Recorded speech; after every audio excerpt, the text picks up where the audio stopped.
Et bien, bienvenue à tous et à toutes dans cette nouvelle vidéo. Alors, je regarde, parce que c'est du live, hein, donc je regarde que tout va bien au niveau du son, etc. Donc oui, ça a l'air d'aller. Et dans cette vidéo, on va parler de The Falcon and the Winter Soldier, parce que j'ai vu la série jusqu'à la fin, et je vais pouvoir vous euh, faire une petite critique pour le moment.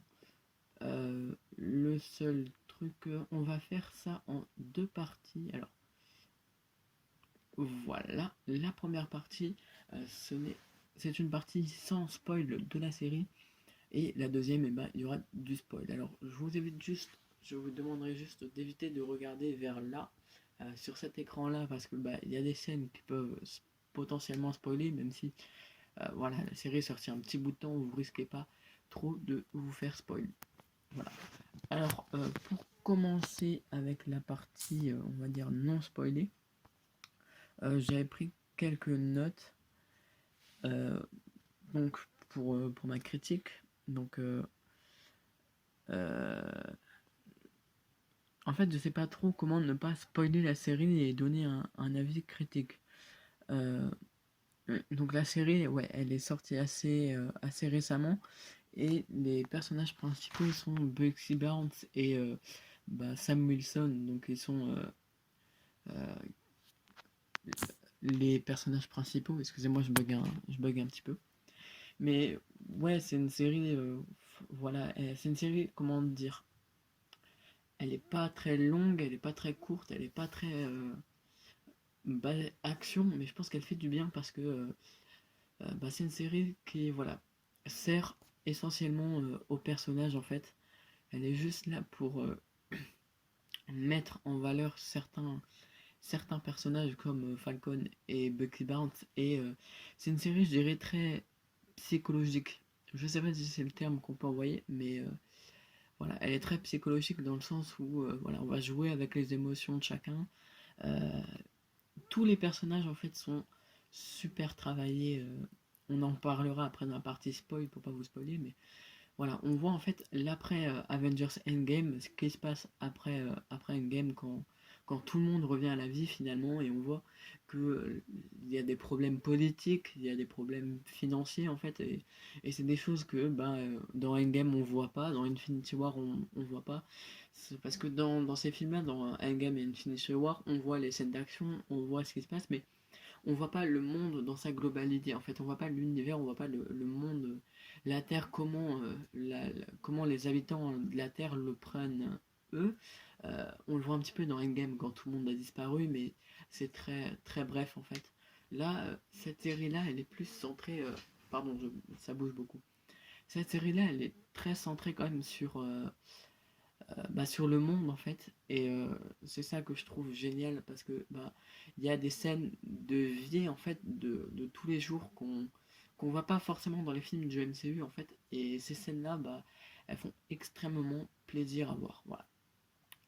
Après, au niveau des scènes d'action que vous voyez tourner, donc là, voilà, là, au niveau des scènes d'action que vous voyez tourner, il y en a pas mal dans la série, mais c'est aussi pour ça que j'apprécie que c'est une série très humaine, c'est-à-dire il n'y aura pas d'extraterrestres, de choses comme Marvel peut faire. Non, là c'est une série avec des méchants tout à fait normaux, humains comme nous, enfin, à, à, un- à peu près quoi. Et vous verrez, là on est dans la partie sans spoil, donc je peux pas vous le dire, mais voilà, c'est quand même des méchants qui, ils sont pas méchants juste pour être méchants en fait. Ils ont un fond, et on en reparlera plus tard. Mais les scènes d'action, elles sont très bien tournées en fait. J'ai aucun reproche à leur faire. Et ouais, c'est contre des humains normaux quoi. C'est pas on se bat contre Thanos qui est surpuissant ou quoi. Non, on est là, on se bat entre humains, et ça rajoute vraiment un côté réaliste à la série. Voilà, c'est une série. Par rapport à WandaVision, on en parlera aussi de WandaVision dans une prochaine vidéo. Mais par rapport à WandaVision, c'est quelque chose de super réaliste. Voilà. Les scènes d'action sont très bien, les personnages, j'en ai déjà parlé. J'essaie de voir en fait ce qui spoil et ce qui ne spoil pas. Mais là, ouais, pour l'instant, euh, je sais pas. quoi dire. Je pense qu'on en a fini avec la partie sans spoil. Je pense que c'est une série, voilà, pour conclure avec la partie sans spoil, je pense que c'est une série que vous pouvez voir comme ça. Moi je l'ai vue en un jour, voilà, il n'y aura aucun problème, ça se laisse facilement regarder. Après, voilà, faut pas s'attendre à quelque chose qui va nous retourner l'esprit, qui va retourner le MCU. Euh, voilà, par rapport à WandaVision, c'est pas quelque chose de extraordinaire, quoi. C'est une série qui se laisse regarder sans prétention, c'est simple et c'est super sympa. Voilà. Et maintenant, on va parler de la partie spoil, comme je viens de l'afficher. Et cette partie spoil, eh ben, mine de rien, elle est quand même euh, assez importante. Il y a beaucoup de choses à dire. Il y a des personnages, des nouveaux personnages qui apparaissent. Il y a des personnages qui reviennent du MCU. Voilà, il y a beaucoup de choses à dire. Et justement, on va commencer avec les personnages. Le personnage principal, Sam Wilson, qui est juste ici. J'ai du mal à savoir, c'est. Mais ouais, voilà, on a Sam Wilson. Et justement, qu'est-ce qu'on peut dire sur ce personnage? Eh ben, c'est au début, le développement psychologique, voilà, on voit pas trop ça, on voit plus l'aspect avec sa famille, sa sœur qui cherche à revendre le bateau et que bah lui est pas forcément chaud pour le. Enfin, sa sœur veut le vendre et lui ne veut pas le vendre en fait. Et, euh, et on voit tout ce côté humain où ils vont essayer de sauver, on va dire, leur bien, leur propriété. Euh, voilà, c'est le personnage de Sam, en vrai, il n'est pas plus travaillé que ça, en fait, mis à part pour l'introduire en tant que nouveau Captain America. Voilà, psychologiquement, il n'y a pas grand chose à dire dessus.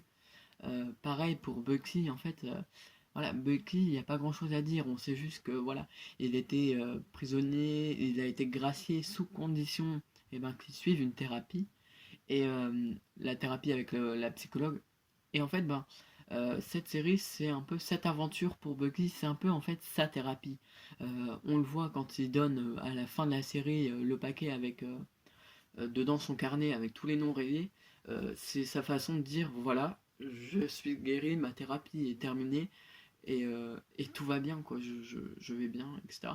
Et je trouve que voilà, Bucky c'est quand même le personnage le plus intéressant par rapport à Sam Wilson, honnêtement. Euh, Si on devait choisir entre les deux, je pense que Bucky est beaucoup plus travaillé que ça. Parce que Bucky, mine de rien, dans cette série, on le voit se combattre contre son ancienne identité du soldat d'hiver, parce que voilà, il tente d'oublier ça, et on le voit quand il essaye de tuer Zemo, qu'il a retiré les balles pour justement ne pas tuer Zemo, pour ne pas faire comme le soldat d'hiver.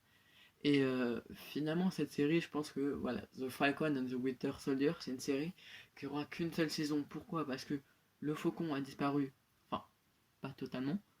Le soldat de l'hiver n'est plus finalement le soldat de l'hiver, comme je viens de le dire. Et donc, je pense que c'est dédié à avoir une seule saison. Pareil, au niveau des personnages, on a John Walker. John Walker, donc, qui est le nouveau Captain America. Et excusez-moi, mais ce personnage-là est excellent. John Walker, il a été pensé pour être détestable, et ça a marché. Genre, aujourd'hui, qui ne le déteste pas? Tout le monde le déteste. Euh, donc, effectivement, voilà, on le voit, c'est quelqu'un qui essaye de reprendre le rôle de Captain America, et au final, il n'y arrive pas parce que ce n'est pas un super soldat de base. Enfin, au début de la série, en tout cas, ce n'est pas un super soldat. Il tue ce que Captain America ne faisait jamais. Voilà, il a tué cette image avec le bouclier plein de sang du Captain. Elle est fabuleuse et elle est mémorable. Mais voilà, on le voit par exemple là sur cette scène. J'arrive jamais. Sur la scène qui vient de passer avant, il se bat et en fait, il veut pas qu'on salisse son image. Il voit que tout le monde l'adule, tous les États-Unis en fait le voient comme le nouveau héros des États-Unis. Et de l'autre côté, il voit Sam et Bucky qui n'en ont rien à faire de lui parce que pour eux, ce n'est pas le vrai Captain America, ils le détestent. Et je pense que John Walker, lui, il veut se faire apprécier de tout le monde, voilà. Il a un ego un peu surdimensionné et tout le monde l'aime et veut se faire aimer de tout le monde en fait.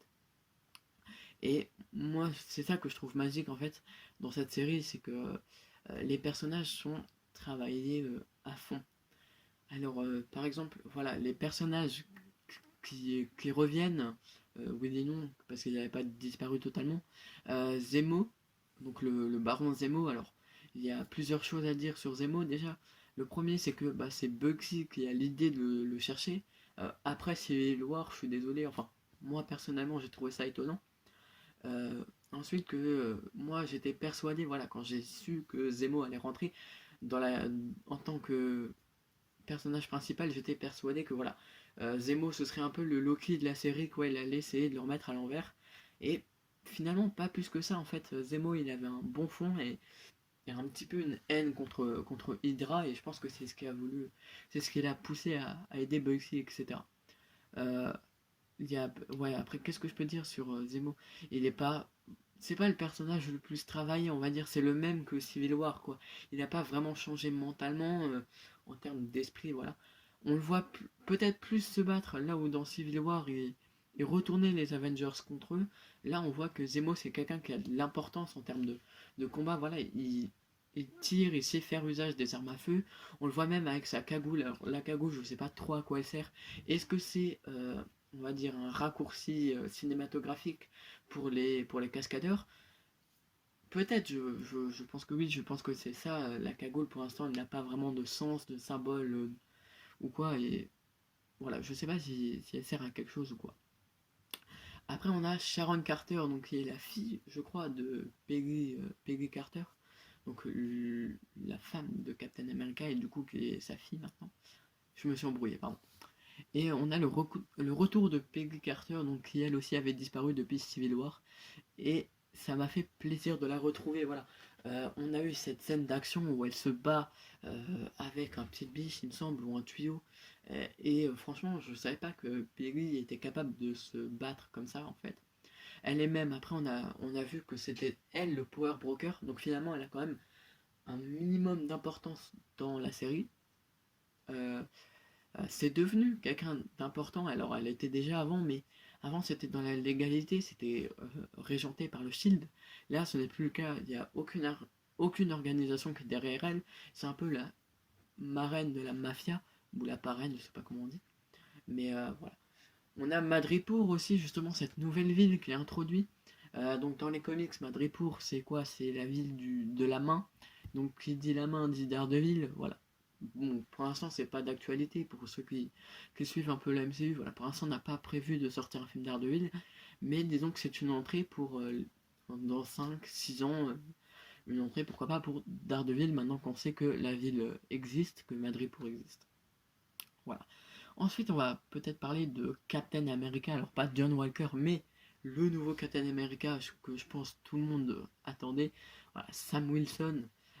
Sam Wilson, donc Captain America, euh, qui est un mélange de l'ancien Falcon et de Captain America. Voilà. Le costume réalisé par les Wakandais à la demande de Bugsy. Bon, on est tous d'accord pour dire que le costume, c'est le costume le plus stylé qu'on ait jamais vu de toute la Terre entière, quoi. Genre, c'est c'est trop bien. Après, il y avait juste son côté au niveau du crâne qui me paraissait bizarre, mais après, le costume en soi, il est super bien. Et si vous avez regardé les images là, juste à côté de moi, vous avez pu voir qu'il y a de nouvelles fonctions.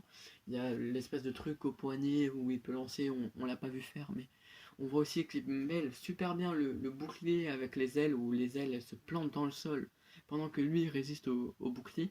Donc finalement, il sait gérer son bouclier et il a tout l'étoffe pour être le nouveau Captain America.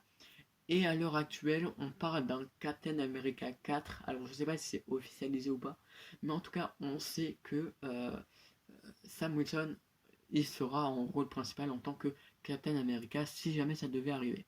Voilà. Et j'ai entendu dire dans mon entourage, quand je parlais, etc., il disait que du coup Falcon a disparu. Eh bien, je reviens, là on est un petit peu dans la théorie, on n'est plus vraiment dans la critique avec le spoil. Voilà, j'ai fini, on va dire, la partie critique. Mais je pense que Falcon reviendra, puisque dans la série on a le droit à l'introduction de Joaquin Torres. Donc pour ceux qui suivent les comics et qui ont vu le premier épisode de ma collection, voilà, vous savez que j'ai lu Captain America Sam Wilson. Et donc, Joaquin Torres, c'est dans les comics le nouveau Faucon, voilà. Parce que il a volé les ailes de Red Wing dans les comics. Et là, il a volé les ailes directement à Sam. En fait, les ailes ont été cassées pour ceux qui ont vu la série. Et bah, il y a peut-être moyen, voilà, que dans un futur proche, il répare les ailes et qu'il devienne le nouveau Falcon. Voilà. Donc là, on est dans la théorie, on est dans quelque chose de beaucoup plus différent. Néanmoins, voilà, je vais conclure cette vidéo parce que mine de rien, ça fait 15 minutes quand même qu'on est dessus. Voilà. C'est une série qui sait se regarder facilement, elle va pas se casser la tête, ce n'est pas prise de tête. Il n'y a pas vraiment beaucoup de théories à se faire dessus. Voilà, je pensais faire une vidéo théorie dessus, mais finalement j'ai déjà dit toutes les théories que j'avais dans cette vidéo et je vois pas l'intérêt de faire une vidéo théorie vu que voilà, on n'a pas vraiment de. Attendez, je bouge le micro 2 secondes. Voilà, on n'a pas vraiment de théorie en fait à faire là-dessus. Donc voilà. Donc si vous avez vu la série, n'hésitez pas à me dire dans les commentaires ce que vous en avez pensé, ce que vous avez pensé des personnages et de tout l'attrait psychologique qu'il y a dessus. En tout cas, si elle vous a plu, bah, n'hésitez pas à mettre un petit pouce bleu et à commenter la vidéo, ça ferait extrêmement plaisir. Voilà, c'était Hugo, ciao.